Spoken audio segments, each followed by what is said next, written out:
Jaya Radha Madhava, Jaya Radha Madhava, Kunda Bihari, Jaya Radha.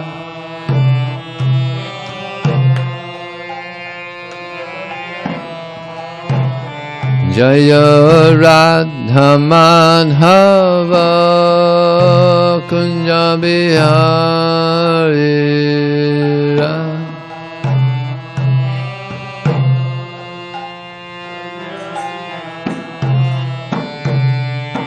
Gopijana Vallabha Girivana Dari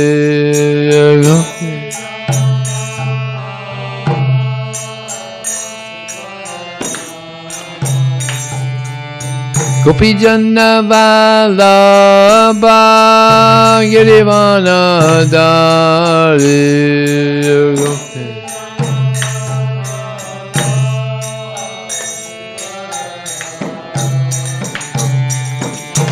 Soranandana Bhajana Ranjana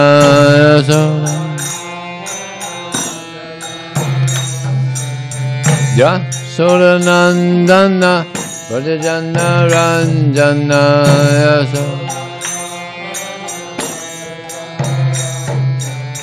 Yamuna Tira Vanachari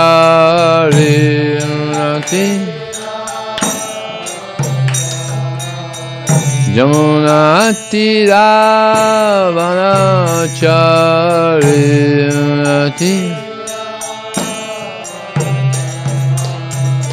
Jaya Radha Madhava Jabihari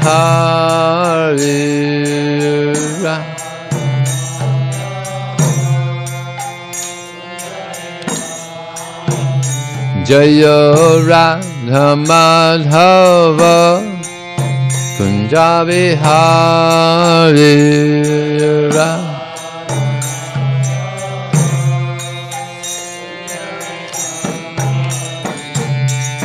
Gopijana Vallabha Girivana Dari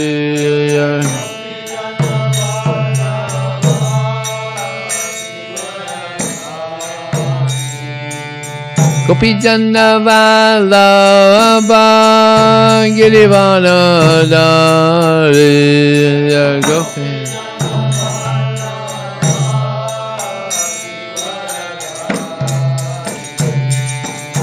Soranandana Bhajana Ranjana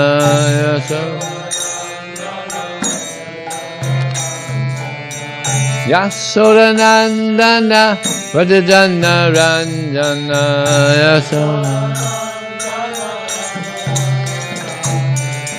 Yamuna Tira Vanachari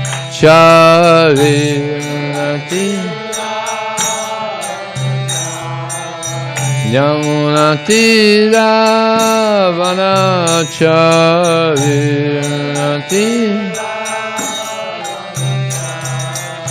Yamuna Tira Vanachari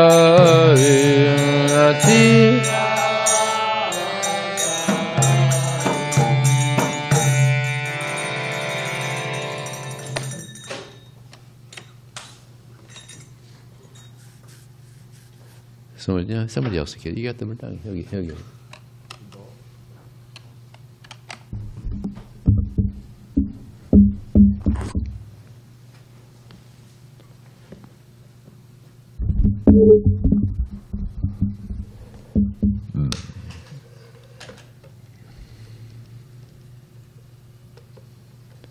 So today is the auspicious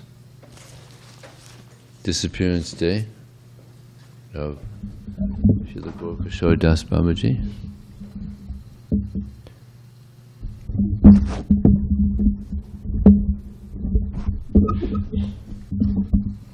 The spiritual master.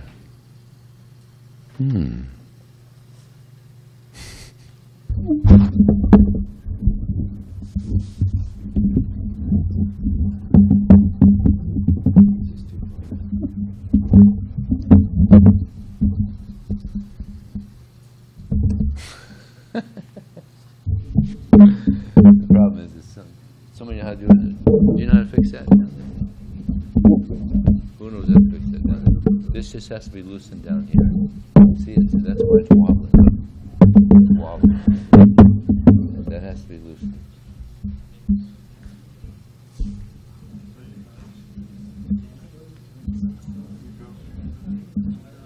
It's not loosened.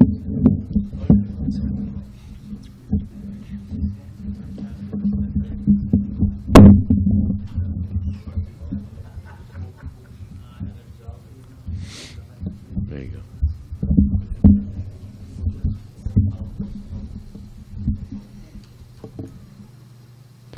So first we'll read from the Srimad Bhagavatam, and we'll read some of the pastimes of Gaura Kishora Dasa Babaji.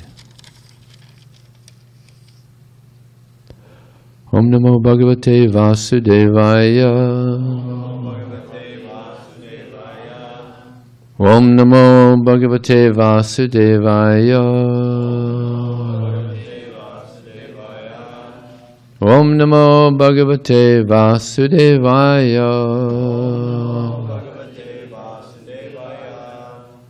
So this morning we're reading from the Srimad Bhagavatam, Canto 5. Did you drive a rental car or something today? Yeah. It's a black car? Yeah, it is turned, it is still on there. It's on? Yeah, the car is on. Which verse are we on today? Which verse? 12.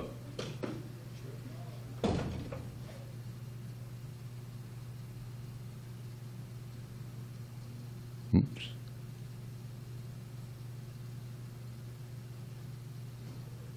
Oh, jeez, I can't believe it. So, Canto 5, Chapter 7, verse 12.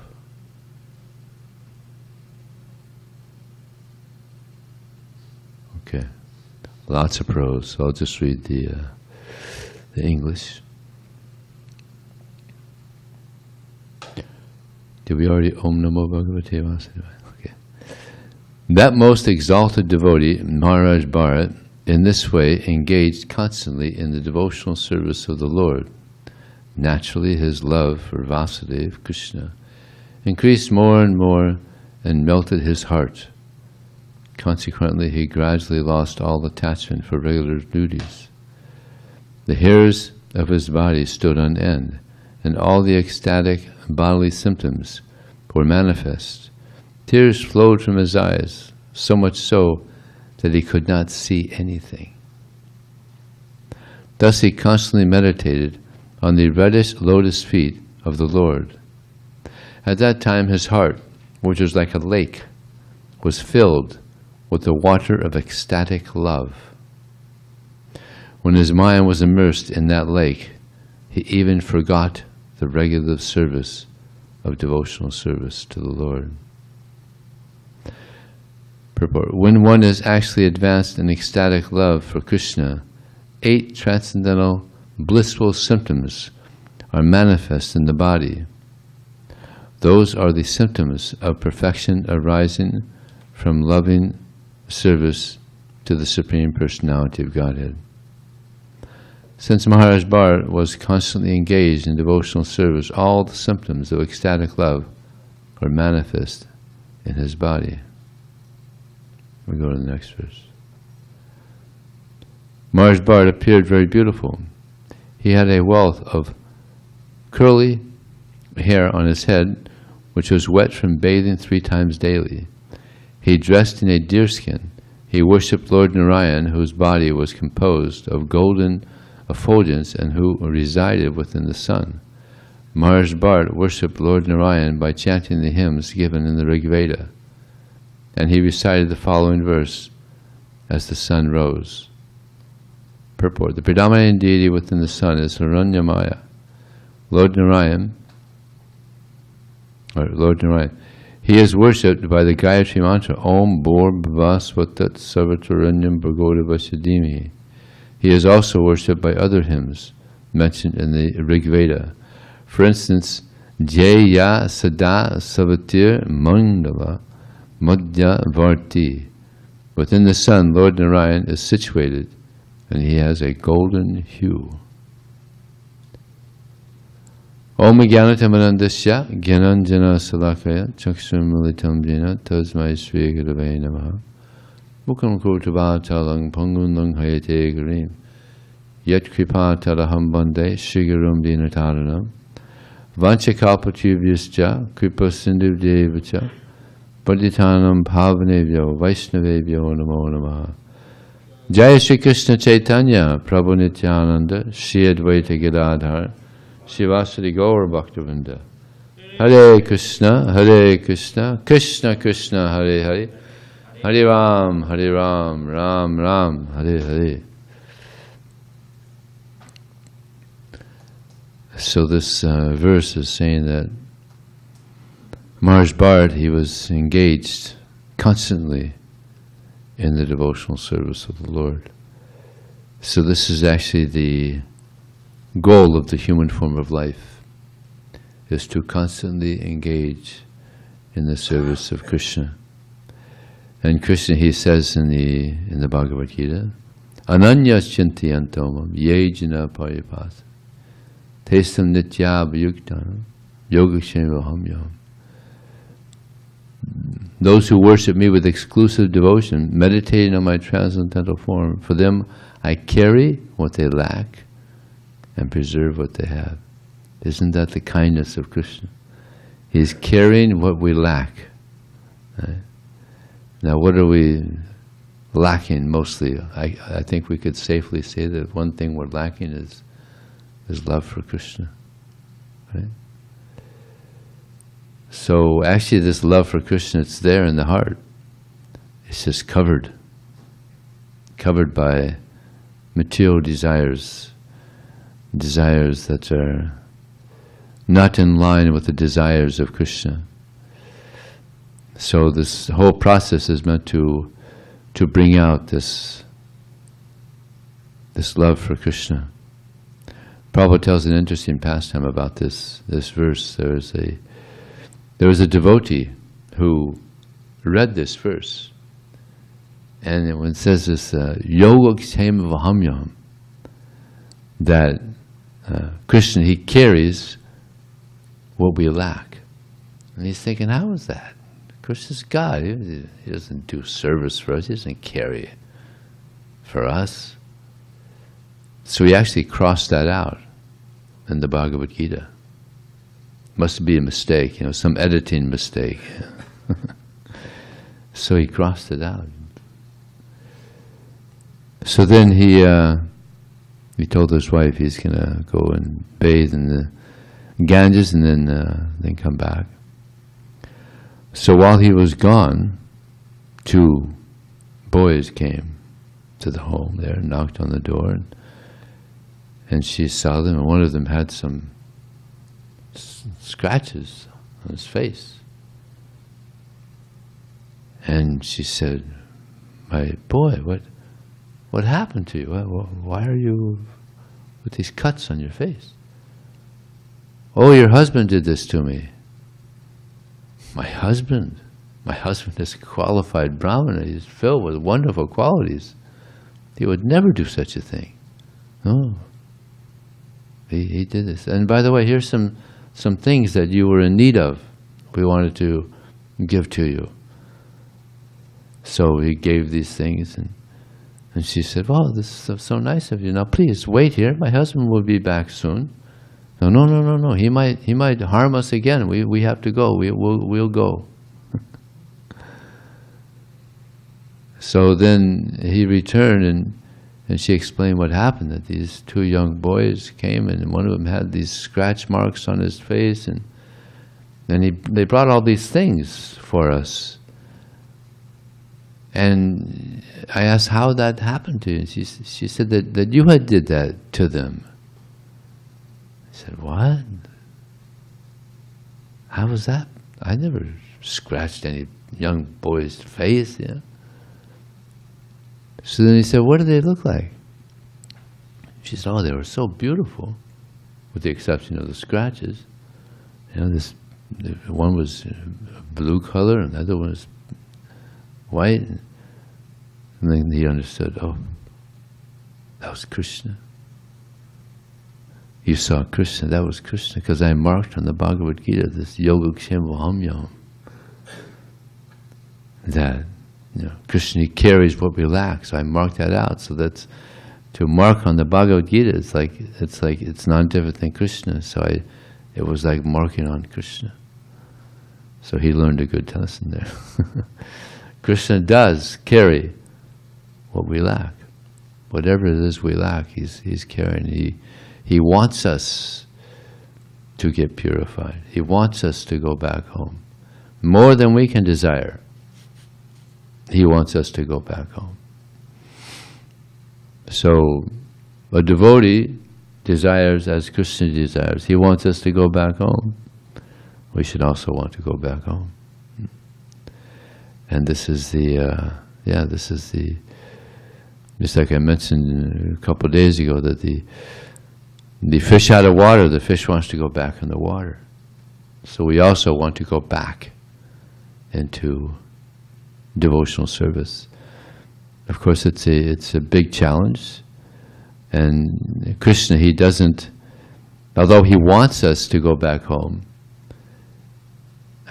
he doesn't easily give pure devotional service. Lord Chaitanya says there's two reasons why Krishna doesn't easily give pure devotional service. Anybody know what they are?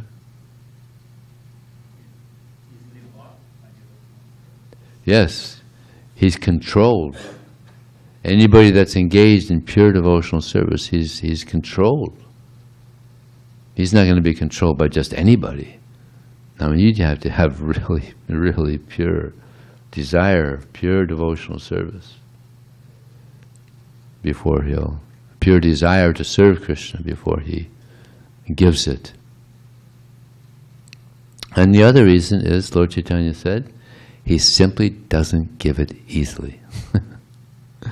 Just like if you get something very easily, then it's easy to give it up. Right? But if you get something, it just takes all you've got to achieve that. You'll never give it up. So that's what it takes, actually, to engage in pure devotional service. We have to give it all we have. We have to give it everything. Got to full on, just this desire to serve Krishna. So you have to pray for that. To pray for that desire to serve Krishna in this way. And there's obstacles in this desire to serve Krishna with love. In the Srimad Bhagavatam, the Queen Kunti, she says, Janmaisvarya Shutashribir Edamana Madapamo Naivarhat Javathatungvad Tomakinchana Gochana. That these are some of the obstacles. These are kind of like gross obstacles, like high birth. Like we don't have many people joining our society that are of high birth. There's one person, he's Alfred Ford, Ambarish, big rich family, he joined. I don't know of anybody else. So it's very rare for someone, a high birth, to join. Janma, Aishwarya, someone who's very rich, opulent. Shruta, educated. We don't have many PhDs. We have one here, PhD. Not here now. But sometimes it happens. Very educated people join. I was just reading in this one devotee, he sent me some stories of book distribution in Russia. And there was one professor of physics whose brother became a devotee, and he gave him this book, Easy Journey to Other Planets. And he was so amazed. He loved this book so much, he just read right through it. And he became a devotee. Professor at a university, became a devotee, became a book distributor for years and years, still distributing books. So he's the person who sent the the stories. Professor. Now, we don't hear about that in America. Actually, in L.A., some of you might know her, Ishana. Some of you might know Ishana, Ratnabhushan's wife. She is a professor. Before she joined, she got some books and was very impressed. And she became a book distributor as well. But this is pretty rare. So Janmaishvarya, Shruta, Sri, beautiful people also. Generally don't hear of very attractive people joining. Yeah. So, although when I was in Hungary, the devotees told me that Miss Hungary had become a devotee. We don't hear of Miss America becoming a devotee here. And then there's subtle obstacles, like the ego. Ego is a big obstacle. Yeah. And the mind, these are big obstacles to engaging in pure devotional service. This ego is there's different coverings of the universe. The false ego is the thickest covering that what you go through. This misunderstanding, false understanding of who we are. It's very difficult, to get over this idea that we're men, we're women, we're American, we're Spanish, Russian, Chinese. It's a very thick illusion. So to get over this illusion, to get over the false ego, to cross over the mind is so. Krishna says, Dorjyanam Mahammana. Of difficult things to conquer, I'm the mind. But what does Krishna say in the Gita? Machchita sarva dogani mat prasada trishasi atachat tvang ahankaram nasoshasi vanangshasi. He says, if you just become conscious of me, it seems like such a simple thing. You just become conscious of me, then you'll cross over all the obstacles. You'll cross over the mind, the rascal mind. You'll cross over the ego. Just be conscious of me, and you'll cross over all the obstacles on your path to pure devotional service. If, however, you act out of false ego, that old false ego sticks its nose in there again. If, however, you act out of false ego, not hearing me, then you'll be lost. Nobody likes to be lost. But pretty much that's what everybody is in the material world, lost. In this world of, as it said, I think this morning we read, the world of names. The world of names, the world of illusion, lost in the world of illusion. It's like a maze, a very complex maze. And how to get out of this mess. Gaura Kishora Dasa Babaji, he was such a person. Such a great acharya. It's kind of interesting that he, actually I have, this is sent to me by a sannyasi. He sends regular posts to me. Some special mercy. So he says about Gaura Kishora Dasa Babaji, the next in the parampara, and is an associate of Bhaktivinoda Thakur, a great Paramahansa Babaji by the name Gaura Kishora Dasa Babaji. Technically he was the disciple of Bhagavata Dasa Babaji Maharaj, who was a disciple of Jagannatha Dasa Babaji. So he's in that line of Jagannatha Dasa Babaji. In 1897, Gaura Kishora Dasa Babaji Maharaj came to Mayapur Navadvip Dham from Sri Vrindavana Dham, where he was accredited the exalted title Bhajananandi. Srila Bhakti, I think it's Srila Bhakti Siddhanta Saraswati Thakur. He says the best devotee is the devotee who likes to do bhajan and he likes to preach. The Bhajananandi, he's in the Gaura Kishora Dasa Babaji, he was completely absorbed in hearing and chanting the holy name. And sometimes there's devotees that are just absorbed in preaching. And that's also wonderful, of course. So you have the two. Bhaktisiddhanta Saraswati Thakur says that's the best devotee.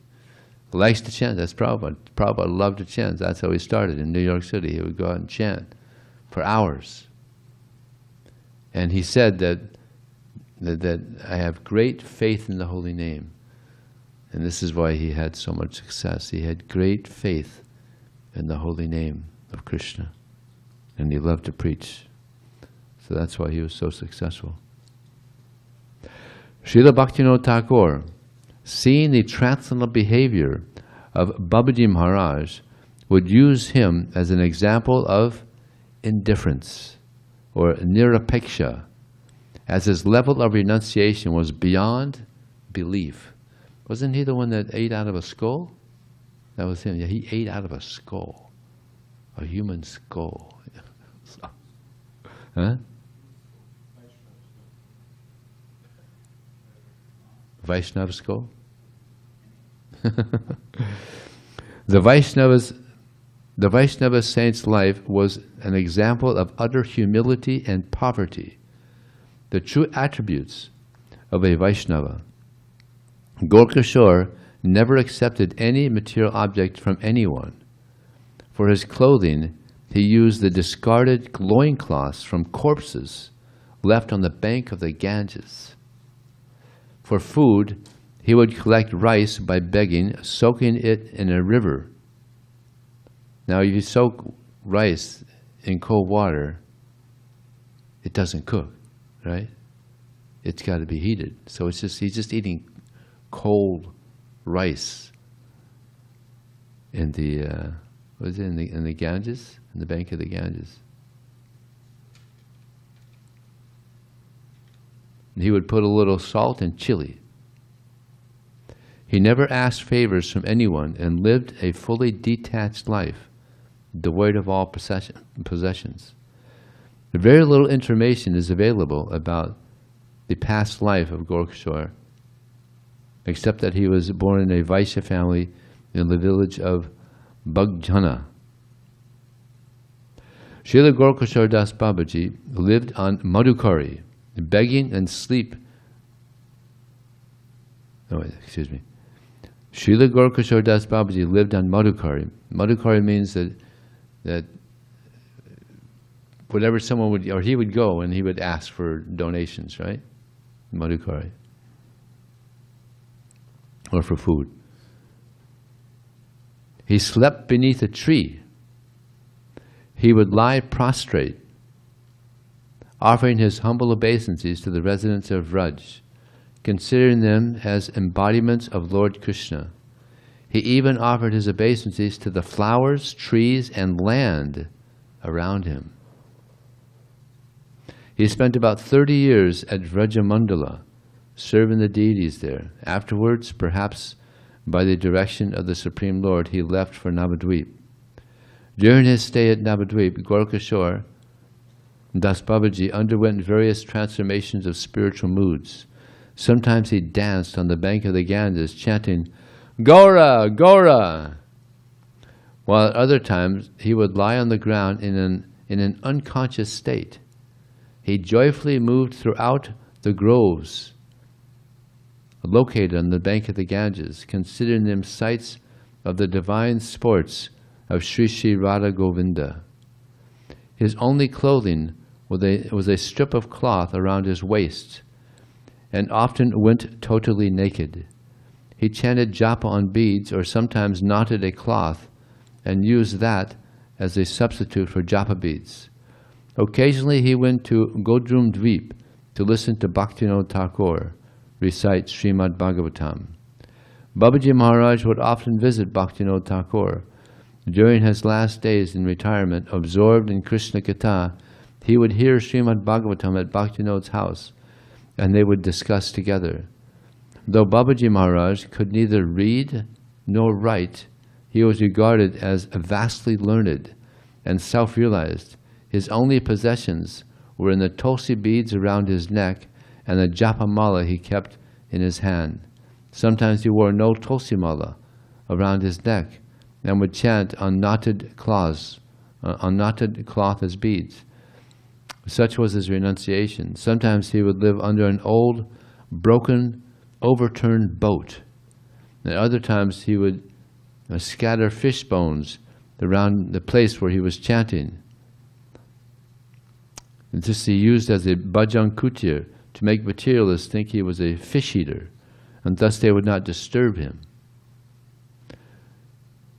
But by his pure bhajan, he purified the three worlds. He was the guru of Srila Bhaktisiddhanta Saraswati Thakur, which it doesn't mention here, but Bhaktivinoda Thakur, he told him that you should take initiation from Gaura Kishora Dasa Babaji. So he went and he approached him.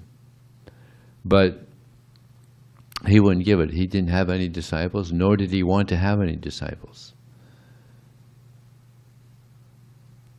But Bhaktivinoda Thakur is a great personality and very dear to also Gaura Kishora Dasa Babaji. So he told him, but my father has told me to take initiation from you. So he said, well, I'll ask my Prabhu. And his Prabhu was Chaitanya Mahaprabhu. I'll ask my Prabhu. So the next day he went and he said, did you ask? He said, oh yeah, I forgot. So he didn't. So then the next day he went, please, please. And he even said, if you don't give me initiation, then I'm going to take my life. I'm going to commit suicide. He was so determined. So then he said, okay. So he gave him initiation.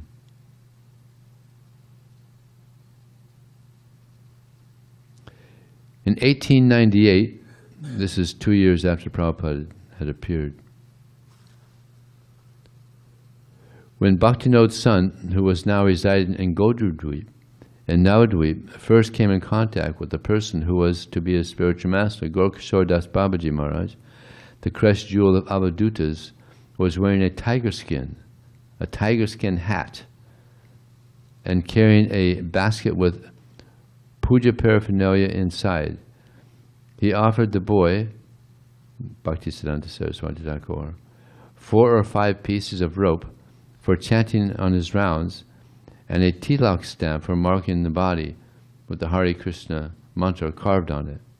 Bhaktivinoda Thakur later told his son, quote, you must take initiation from Babaji Maharaj, and don't return to this house if you don't, unquote. Gaura Kishora Dasa Babaji used to walk across a bridge at the same time daily. So on one occasion, Bhaktivinoda's son, Siddhanta Saraswati, blocked his path, and in all humility said, if you don't give me initiation, then I will finish my life by throwing this useless body off this bridge. Gaura Kishora Dasa Babaji didn't want any disciples. He himself had taken shiksha from Bhaktivinoda Thakur, and this was Bhaktivinoda Thakur's dear son. Siddhanta Saraswati Thakur, Siddhanta Saraswati told him how his father had instructed him to become Babaji Maharaj's disciple or not return home. So in 1900, the year 1900, Babaji Maharaj gave him the name Varsha Bhanavi Devi Dayataya Das. He then gave his new initiate the tiger skin hat and basket that had been given to Gaura Kishora by his spiritual master, Bhagavata Dasa Babaji, which he in turn had received from Jagannatha Dasa Babaji. In 1908, Gaura Kishora Dasa Babaji lost his external eyesight, so he then stopped traveling and just chanted and performed worship of Krishna. Being aloof from external consciousness, sometimes he would not dress his body. Instead, he would sit in his bhajan kutir, internally absorbed in Krishna's pastimes, and in a very deep voice be heard calling the names of the gopis of Vrindavana. Once, Srila Varshabhanavi Devi Dayataya Das, Siddhanta Saraswati, offered to take Babaji Maharaj to Calcutta to see an eye specialist, but he refused, saying, "Never! I will never go to the material world." He considered Calcutta the material world because he's in the Dham, you know, Mayapur. His disciple protested, But in Calcutta, I could serve you nicely. You wouldn't have to undergo any inconvenience. But Babaji Maharaj was adamant, declaring, I will never accept this service. Better I throw myself into the Saraswati and drown. Once Babaji Maharaj turned up at the Yoga Pit, Lord Chaitanya's birthplace, at 2 in the morning. Amazed, Srila Bhaktisiddhanta Saraswati inquired how he got there in the pitch black of night. Babaji Maharaj replied, someone brought me here. Who could have brought you such a distance at this time? Inquired Bhaktisiddhanta. Finally, his mind concluded, it must have been Krishna who personally brought you here, or else how could you cross the Ganges? How did you find your way across the dark fields? But Babaji Maharaj would not answer more than, one person brought me here across the river. That's all. One day, Srila Gaura Kishora Dasa Babaji Maharaj wrapped his body and 2 feet with a cloth. Still covered like this, he said, many persons, after being informed by others, come here to collect the dust from my feet. I tell them I am not a Vaishnava. If you go to the vicinity where there are Vaishnavas with their feet pretentiously decorated and extended to touch, you can have unlimited dust. How can I bless you? I don't have a bit. Wait, I don't have a burfi, a sandesh, or a rasgulla, or even sweet words. How can I bless you? Nowadays, people are interested in spiritual masters who can give these things: wealth, good wife, sweet words. These cheating things are now taken as anukula, favorable. Every virtuous person looked forward to rendering service to Srila Gaura Kishora Dasa Babaji. However, he rarely allowed anyone the chance to serve him. Once Mahendra Chandra Nandi, the Maharaj of Kasim Bazar, sent a distinguished messenger to escort Gaura Kishora to the former's palace. Gaura Kishora Dasa Babaji, however, did not accept the Maharaj's invitation, saying that if he visited the palace, he may feel tempted by the wealth of the Maharaj, which may result in a strained relation between the two. Hence, Gaura Kishora suggested that instead of him visiting the palace, let the Maharaj free himself completely from the shackles of wealth by donating everything he owned to his relatives, and then come live with Gaura Kishora Dasa Babaji in a specially prepared shed where both of them would practice Hari Bhajan in peace. Srila Gaura Kishora Dasa Babaji was very selective about accepting invitations for food. He believed that partaking of food here and there would adversely affect the spiritual life of a devotee. Once a devotee named Haran Babu partook of prasad offered at the festival held at a bhajan kutir at Navadvip. For this, Gaura Kishora Dasa Babaji stopped communicating with Harin for 3 days. On the 4th day, Gaura Kishora explained that the prasad of the above festival had been financed by a woman of questionable profession, a pungschari, one who was moved by other men. Once, in the eve of Sanatana Goswami's disappearance day, Gaura Kishora decided to celebrate the occasion. The devotee attending him asked who would provide them with the materials for the celebration. Srila Gaura Kishora replied, "Remember not to speak to anyone about it. We shall miss a meal and continue around the clock chanting the holy name. This could be the typical festival for those of us who have taken the vow of poverty." There's another pastime, I think Prabhupada tells of Gaura Kishora Dasa Babaji. He was in his bhajan kutir, and one wealthy man came to him, and said, Gaura Kishora Dasa Babaji, please, I would like you to come to this festival. We're going to have a sacrifice, a fire sacrifice, and we want you to be the guest of honor. Please, please come. And he replied, why should I come? You don't listen to me. You don't follow my instructions. No, Babaji Maharaj, how can you say that? Please, whatever you say. Whatever you say, I'll do whatever you say. You do everything I say? Yes, whatever you say, I'll do whatever you say. Then sit here and stay with me. Chant Hare Krishna. Don't go home. Give up your family life. And he's like, oh, anything but that, you know. So he left and didn't ask him anymore. Narendra Kumar Sen, a resident of Agartha, once approached Gaura Kishora to learn about Guru Pranali, or Siddha Pranali. Gaura Kishora told him, the Supreme Lord cannot be realized through worldly knowledge. Only through the chanting of the holy name can the true nature of the Lord be revealed.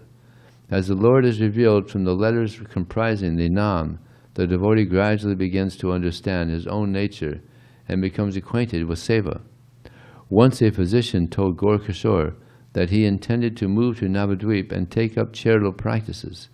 Gaura Kishora advised the physician that if he truly desired to live in Navadvip, then he should give up the plan for a charitable practice, because it would only encourage materially minded people to save money. Those who sincerely practice Hari Bhajan should never get distracted by the change of welfare activities. A young seeker wearing only a kopan once stayed with Gaura Kishora for some days. Later he arranged, through the agency of an employee of a female estate owner, to obtain 5 kattas of land as a donation from the woman. When Gaura Kishora heard about this, he was extremely annoyed. He said, Navadvip Dham is beyond this material world. How can a worldly landowner dare to hold land or even think he can donate 5 kattas out of it? I think a katta is like about 3 acres, something like that. How much? Does anybody know? No, it's like 30 feet, 1 katta is 40 feet. Oh, okay. A mere grain of sand of transcendental Navadvip is more valuable than all the precious gems in this world put together. Moreover, how advanced could this young kopana-clad devotee be if he dares to collect so much land in lieu of his bhajan merit? Once a devotee offered some sweets to Gauranga and then took the offering to Gaura Kishora, urging him to partake of it. Gaura Kishora told the devotee, those who are non-vegetarian, those who commit adultery, or offer food to Lord Gauranga with a particular motive, their offering never reach Lord Gauranga and are never satisfied or sanctified, and is never sanctified as prasad. Srila Gaura Kishora Dasa Babaji regularly begged for rice, after which he would cook. Well, here it says he cooked, and partake of the prasad. He never touched any foodstuff offered by someone else. Once during monsoon, Gaura Kishora stayed in the rest house at a Pulina Navadvip. Some prasad was left in a vessel for him to respect later. Meanwhile, a snake passed by the vessel, and a woman there happened to notice it. When Gaura Kishora Dasa Babaji sat down to take the prasad, the woman appeared there and informed him about the snake. Gaura Kishora, however, firmly stated that he would not touch the prasad until the woman left. After the woman left,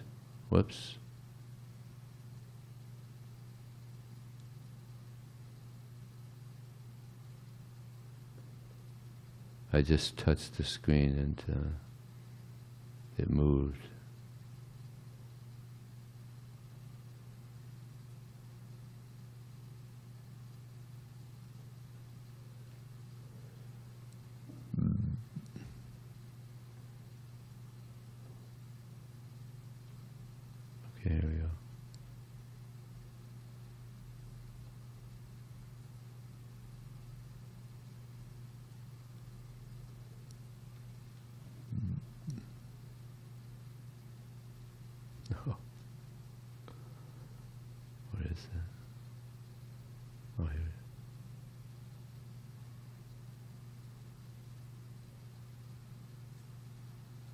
Sorry about that.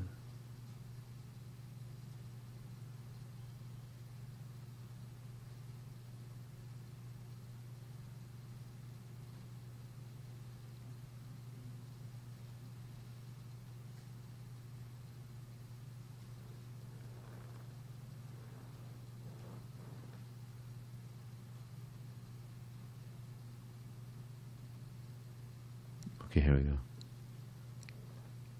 Gaura Kishora, however, firmly stated that he would not touch the prasad until the woman left. After the woman left, Gaura Kishora said, quote, "Look how Maya works. Taking the form of compassion, Maya attempts to hit deep into her target slowly. Maya can assume countless forms. She always prevents a mortal being from practicing Hari Bhajan." Guru Babu and his wife once ardently requested Gaura Kishora to stay in their house at Navadvip. Gaura Kishora was moved by their sincere devotion and finally agreed to oblige them on the condition that he would live only in their toilet room, where he would perform Hari Bhajan. Guru Babu tried to persuade him to change his mind, but Gaura Kishora remained firm. Guru Babu reluctantly arranged to have the toilet thoroughly cleaned, and Gaura Kishora used it for Hari Bhajan. A realized soul can produce Hari Bhajan anywhere in an unconcerned manner, and wherever he resides, that place becomes Vaikuntha. Also, isn't it that he would chant also in a latrine, just so that people would not come in, because people were coming and trying to get blessings from him, so he would chant in the latrine there. Public, yeah. And public latrines in India aren't like here. Here they're nice and clean. There they're like, Srila Gaura Kishora Dasa Babaji was a highly spiritually advanced soul. He never allowed deceitful practices of any discussion which is not within the purview of the holy books. One day, when a devotee questioned Gaura Kishora about a well-known reciter of Srimad Bhagavatam, who was in the habit of chanting Gaura Gaura, Gaura Kishora remarked, "He doesn't say Gaura Gaura, rather what he means to say is more, more, money, money." Those who recite Srimad Bhagavatam for payment are not entitled to chant the name of the Supreme Lord. Srila Gaura Kishora never delivered discourses openly, yet his spotless character drew everyone upon him. Upon meeting Gaura Kishora, even a staunch materialist will become inclined to take up Hari Bhajan. On the 22nd of June, 1914, Bhaktivinoda Thakur passed from this world into his samadhi, deep meditation on Lord Krishna in Bhakti Bhavan. And then on November 17th, 1915, not even a year later, Gaura Kishora Dasa Babaji Maharaj, on the auspicious Uttarana Ekadasi, also left this world. His body was placed into a samadhi tomb, but 16 years later, due to flooding, the samadhi had been moved. It's interesting that that he said that when he leaves this world, he wants his body to be dragged through Navadvip, and it was pretty well known. So after he left this world, there was actually people that were going to drag his body through. So when he left, and Bhaktisiddhanta Saraswati Thakur heard about that, he became so angry. He said, that is his humility. You can't drag such a great devotee's body through the street. You know, this is the ultimate, the highest humility of Gaura Kishora Dasa Babaji. And then some of them wanted to take his body so they can have it at their mandir. You know, because wherever his body is, a lot of people are going to come and they're going to get donations. So there was a lot of Babajis there wanting to take his body. So Bhaktisiddhanta Saraswati Thakur, he said, anybody that has not had any illicit connection with a woman for the past year can touch his body, can take his body. Not a year, 6 months, 3 months, 1 month, 3 days, 1 day. anybody that has not had any illicit sex with a woman within this period, you can touch his body. And by then, a constable had come. And he said, well, how will you know if they're telling the truth? He said, I'll take their word. But if they're lying, see what happens. So all of them put their head down and walked away.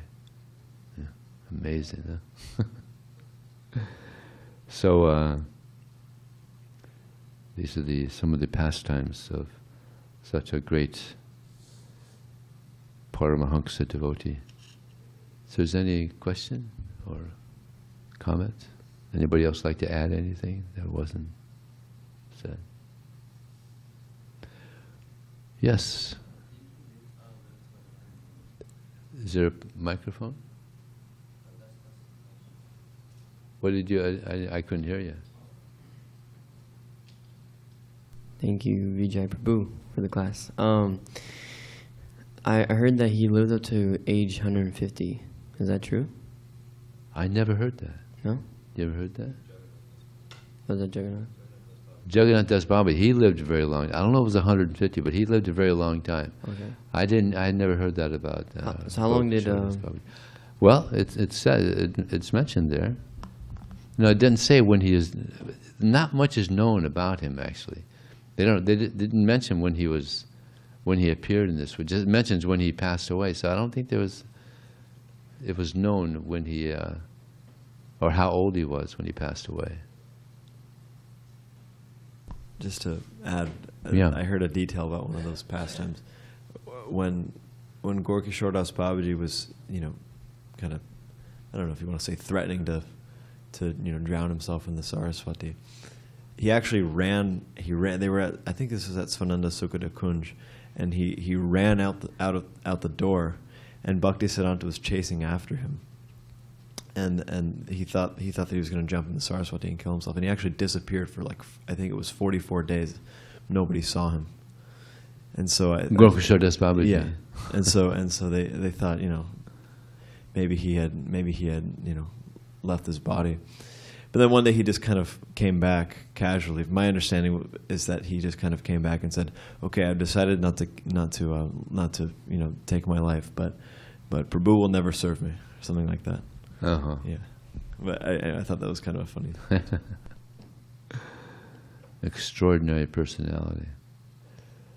Okay, thank you very much. Srila Prabhupada ki jai.